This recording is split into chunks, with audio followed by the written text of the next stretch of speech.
Hello everyone, my name is Jordan Johnson and I am a Racing Prodigy P3 Championship driver and also driver for Apex Racing Academy.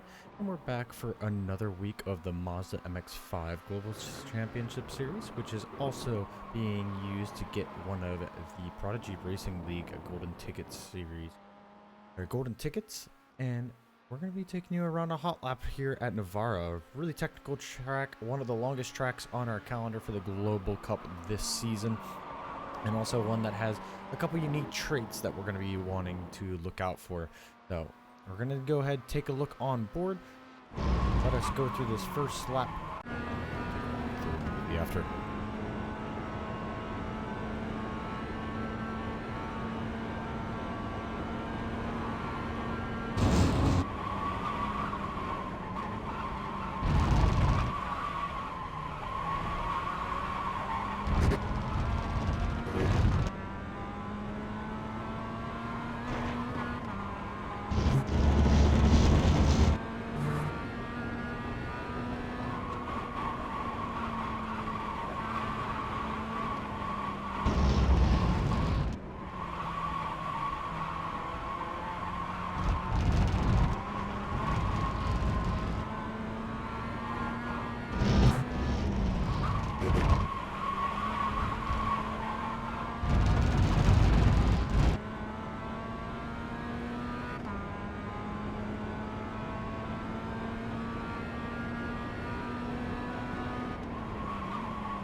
We're finishing here with a lap of a 156.402. Pretty strong according to the times that we have seen so far this week, especially without draft being really big here with the long first straightaway. We're going to open up this straight. Just taking the smoothest angle to this first apex. Turn one's not really much of anything.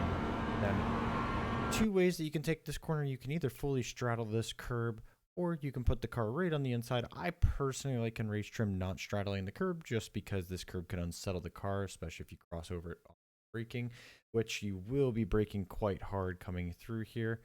I'm generally using the end of the Marshall post on my right hand side. You can't see it off screen here, but once that exits my peripheral vision, that's about where I'm looking for.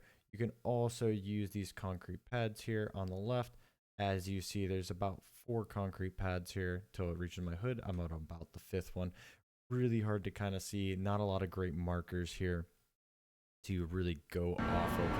You can also just brake by feel if you want to go about halfway down this green street. That is probably the best reference point you have if you're only a single monitor. Going through here, we're going to take relatively moderate braking. We're going down from 4th gear all the way to 1st. Half braking.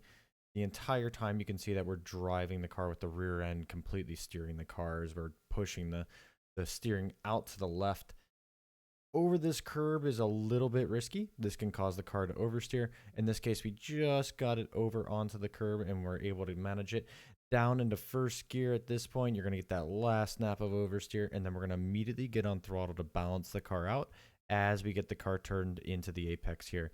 This entire time, your vision should be looking far to the inside across the car.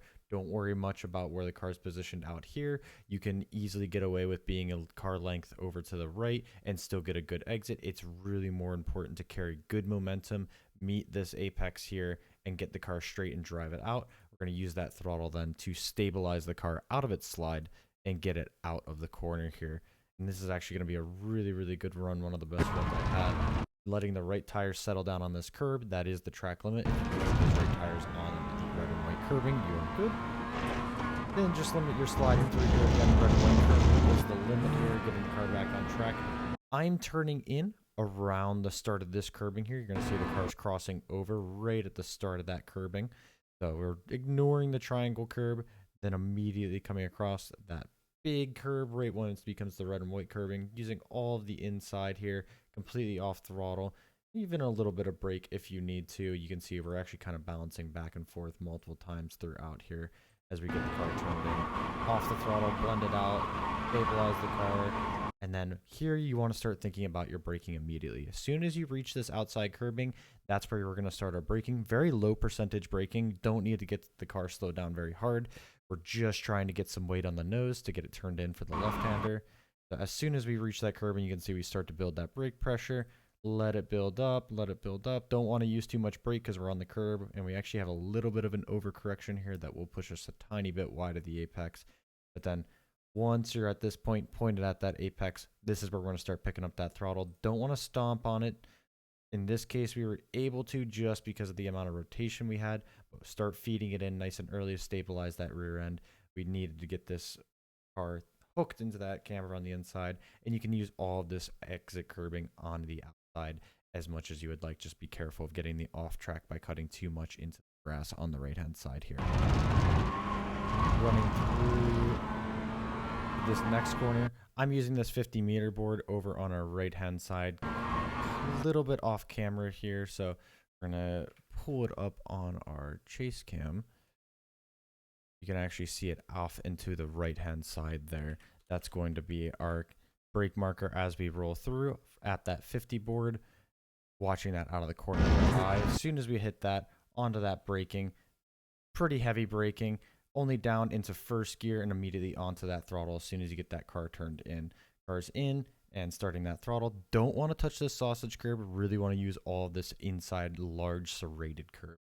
Very, very important that you get that. Let the car track out all the ways over this exit serrated curb. You can let the left tires drop off the left side of the curb here, but your rights need to still be on this red and white curbing. That is going to be where all of that time is found for you. And then coming into the back half of the track, we're going to be braking about this light panel to the left here. This is our brake reference. Hard on the brakes there, up to that 80% brake marker we've been using, all the ways down to the first gear, letting the car drive in. You can see we're getting a little bit of slip, managing that slip with the brake. As soon as we're about to reach that apex, a little bit of throttle to squeeze it on. Just balance that rear, lock the differential. As soon as we know the car is gripping how we want to, up to full throttle. Drive the car all the ways out with as much momentum as possible. Keep that momentum very, very high through this corner. You'd want to hook the right tires on this curbing here. Carry as much speed as possible because it does carry on into this next braking zone. Very, very important to make sure you carry that speed. Deceptive amount of time left there.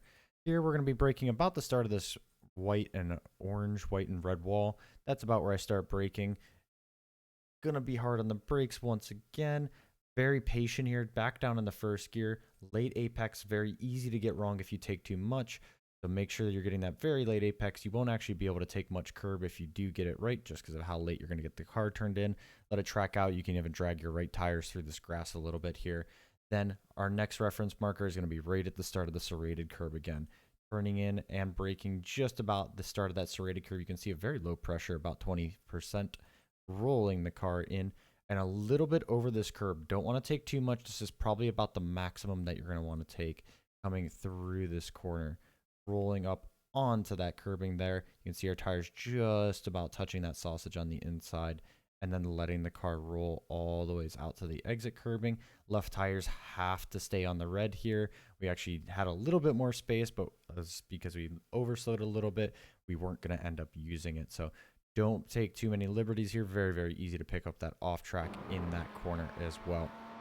Then jumping back into the cockpit here, we're going to spot that brake marker on the right-hand side here. Right as the service road ends, we're kind of alternate route. You can see there's a little painted red and white surface here. That's our brake marker on the right-hand side. Hard on the brakes. Very, very late apex. Very patient on our turn. And you can see that we actually start turning in almost twice. Slow turn in, and then a full commitment turn in right before that apex, getting the car really hooked into the later part of the corner. Open up the steering wheel very, very early and let the car drive all the ways out. Right tires on this red and white curbing. Keep that momentum as high as possible. Again, a theme for this entire track right now. Opening up the final 2 corners. Not too worried about that right-hand side. You don't gain much by going out there. So we take the left-hand side, just take the curbing, get the car over to the left-hand side. Our braking starting right at the start of the triangle curbing here.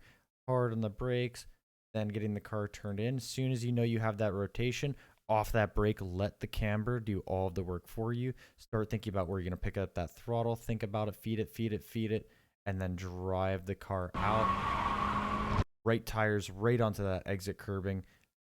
Maximize that run onto the straightaway, as this is the longest straight that we're going to have on the entire calendar, and make sure that you get a good run to protect yourself going into turn 1. And after all that, that's going to be a quick little lap. We'll take ourselves through the offboard just to talk about track limits a little bit.